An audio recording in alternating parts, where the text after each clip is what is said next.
क्या एक पूरा का पूरा देश कभी कंगाल हो सकता है? बिल्कुल हो सकता है। और जब ऐसा होता है तो सबसे तगड़ी मार आम आदमी पर पड़ती है। आज हम देखेंगे कि जब किसी देश का खजाना खाली होता है तो असली जिंदगी में कैसा महसूस होता है। आपका बैंक में रखा पैसा अचानक से अपनी वैल्यू कैसे खो देता है। और अगर कल को ऐसा कुछ होता है तो आपको अपनी फैमिली और अपने पैसों को बचाने के लिए क्या करना चाहिए। सबसे पहले समझते हैं कि देश के कंगाल होने का मतलब क्या है। ऐसा नहीं है कि देश का नाम नक्शे से मिट जाता है, सब कुछ वैसा ही दिखता है। बस सरकार के पास अपने कर्ज चुकाने के लिए पैसे नहीं बचते। सरकार के पास इंटरनेशनल पेमेंट करने के लिए, ये अपने ही देश में सरकारी कर्मचारियों को सैलरी देने के लिए पैसा कम पड़ने लगता है। लाइफ चलती रहती है लेकिन इकोनॉमी पूरी तरह से डगमगा जाती है। अब सवाल यह है कि कोई देश इस हालत तक पहुंचता कैसे है। ये रातों रात नहीं होता, ये एक बहुत लंबा प्रोसेस है, एक प्रेशर कुकर की तरह, जहां धीरे धीरे प्रेशर बढ़ता है और फिर अचानक सीटी बजती है। इसके पीछे 5 बड़े कारण होते हैं। पहला कारण है बहुत ज्यादा कर्ज लेना। मान लीजिए एक इंसान 50,000 रुपए कमाता है और उसका खर्च 1 लाख रुपए है। वो बाकी का पैसा लोन लेकर पूरा करता है। धीरे धीरे लोन इतना बढ़ जाता है कि वो उसकी किस्त भी नहीं चुका पाता। सरकारें भी यही करती हैं, वो अपनी कमाई से ज्यादा खर्च करने लगती हैं और भारी कर्ज लेती हैं। अगर इकोनॉमी तेजी से नहीं बढ़ रही और कर्ज बढ़ता जा रहा है तो वापसी का कोई रास्ता नहीं बचता। दूसरा कारण है कमजोर इकोनॉमी। मान लीजिए मार्केट में मंदी आ गई, बिजनेस ठप पड़ रहे हैं, बेरोजगारी बढ़ रही है। ऐसे में लोग टैक्स कम भरेंगे, सरकार की कमाई कम हो जाएगी, लेकिन सरकार के खर्चे तो उतने ही रहेंगे। यहीं से असली दिक्कत शुरू होती है। तीसरा बड़ा कारण है करेंसी की वैल्यू गिरना। अगर आपके देश के पैसे की वैल्यू बाहर की करेंसी के मुकाबले तेजी से गिर रही है तो बाहर से सामान मंगवाना बहुत महंगा हो जाता है। आपको उसी तेल और गैस के लिए पहले से 2 गुना या 3 गुना पैसा देना पड़ता है। चौथा कारण है पॉलिटिकल इंस्टेबिलिटी। अगर देश में सरकार बार बार बदल रही है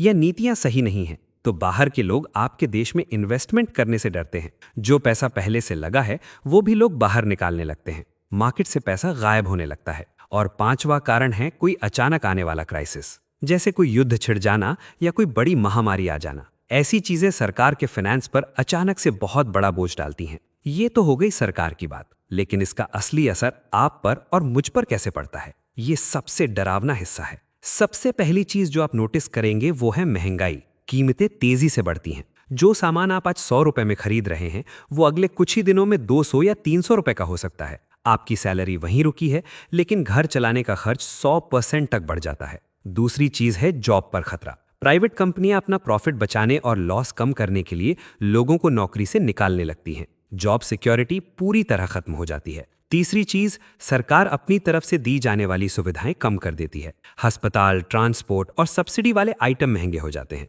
और सबसे बड़ा झटका लगता है आपकी सेविंग्स को। आपने सालों मेहनत करके जो पैसा बैंक में जोड़ा है उसकी वैल्यू गिर जाती है। मान लीजिए आपके अकाउंट में 10 लाख रुपए हैं, महंगाई 10 गुना बढ़ गई तो वो 10 लाख रुपए अब सिर्फ 1 लाख रुपए के बराबर का सामान खरीद पाएंगे। आपका पैसा वही है लेकिन उससे कुछ खरीदा नहीं जा सकता। ये लॉस इतना बड़ा होता है कि अच्छे अच्छे लोगों का माइंड सेट हिल जाता है। अब मेन मुद्दे पर आते हैं। अगर कल को फ्यूचर में ऐसा कुछ होता है या होने वाला होता है तो एक आम इंसान को क्या करना चाहिए। यहां हमें पैनिक नहीं करना है बल्कि अपनी तैयारी करनी है, अपनी कैलकुलेशन को सही रखना है। इसके लिए 5 सॉलिड स्टेप्स हैं। पहला स्टेप है अपनी सेविंग्स को अलग अलग जगह इन्वेस्टमेंट करना। अपना सारा पैसा सिर्फ कैश या एक ही बैंक अकाउंट में मत रखिए। कुछ पैसा सोने में, कुछ रियल एस्टेट में और कुछ मजबूत स्टॉक्स में लगाइए। इससे आपका रिस्क कम होता है। अगर एक जगह लॉस होता है तो दूसरी जगह से कवर हो जाता है। दूसरा स्टेप है अपने हाई इंटरेस्ट लोन को जल्दी से जल्दी खत्म करना। अगर आपने कोई पर्सनल लोन या क्रेडिट कार्ड का लोन ले रखा है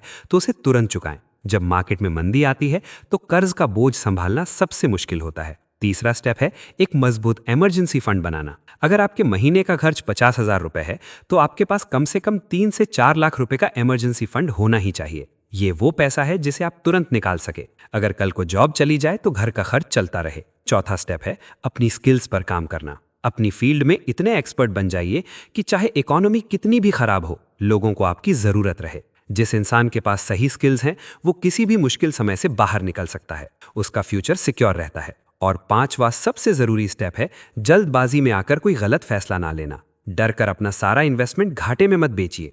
पैनिक में लिए गए फैसले हमेशा ज्यादा नुकसान कराते हैं। सही प्लान के साथ टिके रहना सबसे ज्यादा जरूरी है। देखिए, अगर कोई देश इस हालत में पहुंचता है तो इसका मतलब ये नहीं है कि जिंदगी खत्म हो गई। इतिहास गवाह है कि कई देश कंगाल हुए और फिर से खड़े हो गए। वो अपने कर्ज का नया प्लान बनाते हैं, करेंसी में सुधार करते हैं और फिर से प्रॉफिट कमाने लगते हैं। लेकिन इस रिकवरी में समय लगता है। इसीलिए समझदारी इसी में है कि आप पहले से तैयार रहें।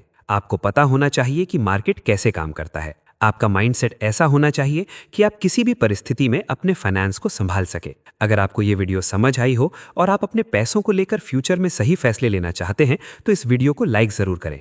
हम फाइनेंस की इन मुश्किल बातों को इसी तरह आसान भाषा में समझाएंगे।